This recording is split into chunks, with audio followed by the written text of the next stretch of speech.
दोस्तों, मधु divine stories में आपका स्वागत है। प्राचीन समय की बात है, एक बहुत शक्तिशाली राजा था जिसे अपनी सेना और वैभव पर बहुत अहंकार था। वो मानता था कि पूरी दुनिया उसके कदमों में है। एक दिन शिकार खेलते समय वह गहरे जंगल में रास्ता भटक गया।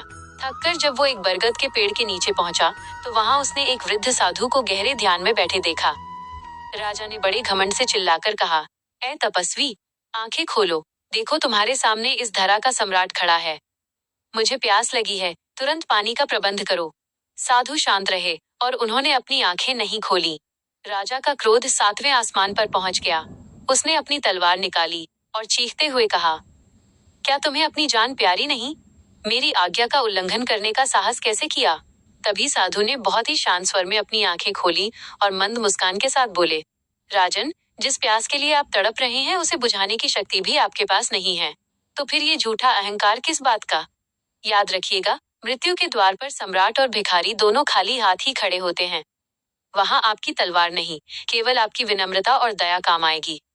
यह सुनकर राजा का सिर शर्म से झुक गया। उसे समझ आ गया कि प्रकृति और समय के सामने उसकी सत्ता कितनी छोटी है।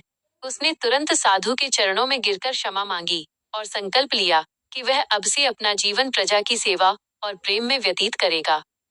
दोस्तों, इस कहानी से हमें ये सीख मिलती है कि अहंकार इंसान को अंधा कर देता है, जबकि विनम्रता ही असली महानता की पहचान है। अगर आपको ये कहानी पसंद आई हो, तो मधु डिवाइन स्टोरीज को सब्सक्राइब करना न भूलें। धन्यवाद।